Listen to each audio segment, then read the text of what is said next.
میری ایک آواز پر لبیک کہیں گے اور میں پاکستان کو محفوظ کر کے رکھ دوں گا اور پاکستان میں جو چاہوں گا کروں گا۔ آپ کی یہ خام خیالی بھی بہت جلدی دور ہوگی۔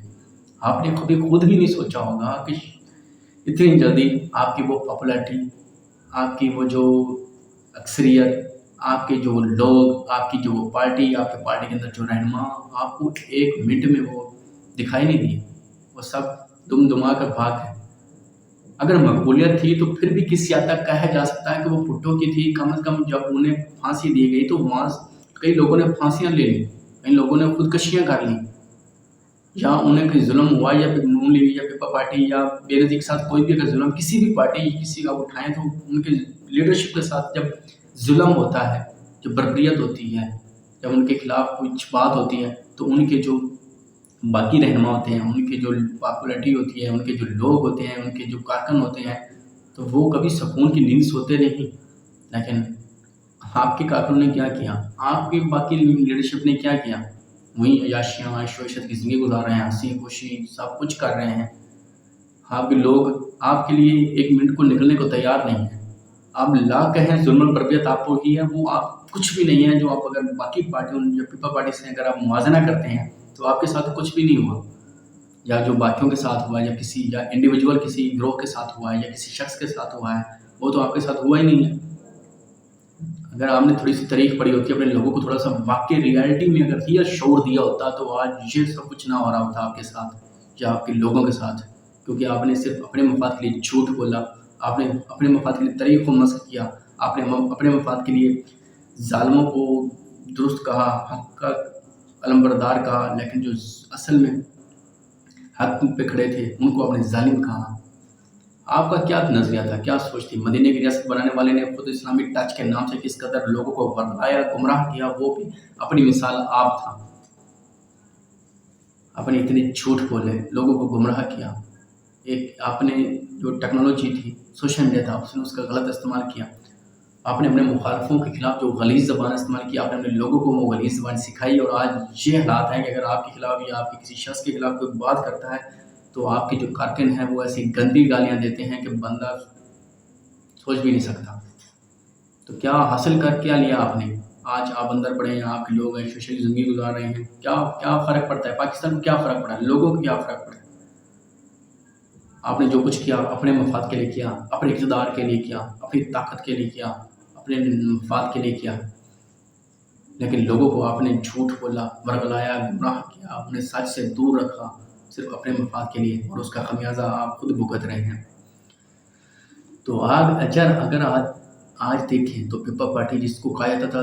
چاروں صوبوں کی وہ بے نظیر چاروں صوبوں کی زنجیر، مطلب کیا ان کے اسی طرح وہ ایک وقت تھا کہ نون لیگ کا پورے ملک پر دھاوا تھا، اور کشمیر سے لے کر پتہ نہیں کہاں وزیرستان تک، کشمیر انڈیا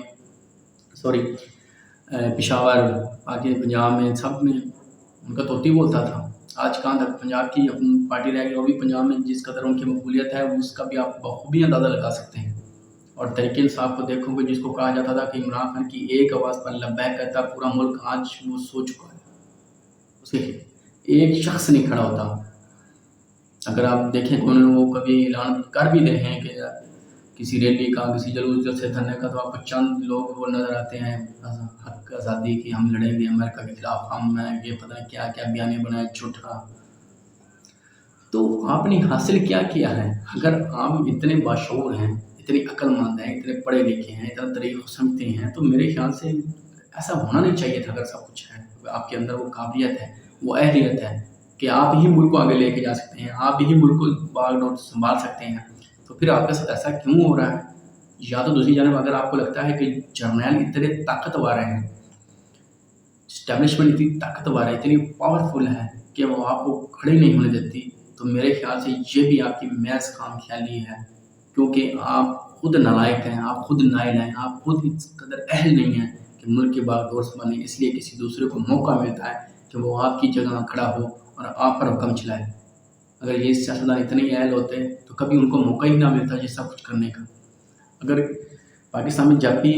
مارشل لگا ہے یا کوئی بھی حکومت آئی ہے تو دونوں کی مرضی سے آئی، اس میں کسی نہ کسی حد تک سیاسی جماعتیں بھی ملوث ہوتی تھیں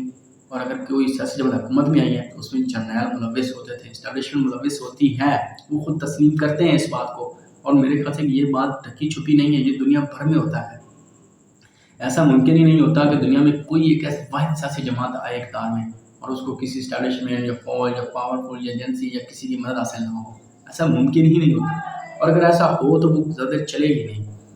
اگر آج دنیا میں کہیں کسی بھی ملک میں کسی بھی ریاست میں اگر کوئی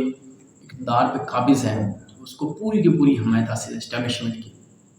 ایسا نہیں ممکن ہوتا کہ آپ کہیں کہ آپ جو مرضی کرتے رہیں اور آپ دوسری جانب آپ ان کو پوچھیں نہ یا ان کی کوئی ویلیو نہیں ہے، اہمیت نہیں ہے، ایسا ممکن نہیں ہوتا۔ چیز صرف پتہ نہیں آپ اتنے نیچ لوگ ہیں، اتنے گھٹیا لوگ ہیں، اتنے پتہ نہیں جاہل ہیں، نالائق ہیں، نااہل ہیں کہ آپ کو عقل ہی نہیں ہے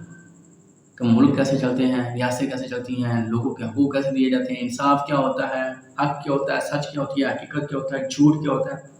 آپ تو جھوٹ کو اتنی بار بولتے ہیں کہ لوگ اس کو سچ تسلیم کر لیتے ہیں، اس لیے لوگ آپ کے پیچھے اندھی تقلید کرتے ہیں آپ کا۔ خدارا اپنی عقلوں پہ ماتم تو کیجیے نا کم از کم، جو آپ نے اس ملک کا حالات کیا، ان لوگوں کے حالات کو جھوٹ بول کر ان لوگوں کے حالات کیے ہیں، اس پر کوئی تھوڑی سی شرمندگی تو محسوس کیجیے۔ آپ نے حاصل کیا کیا ہے، اور پھر آپ نے مر جانا ہے، ختم ہو جانا ہے، اس ملک نے، اس سرزمین نے، اس لوگوں نے یہیں رہنا ہے، لیکن آپ نے مر جانا، آپ کا اقتدار ختم ہو جائے گا، آپ کی نسلیں تباہ و برباد ہو جائیں گی، آپ کا نام لینے والا کوئی نہیں ہوگا،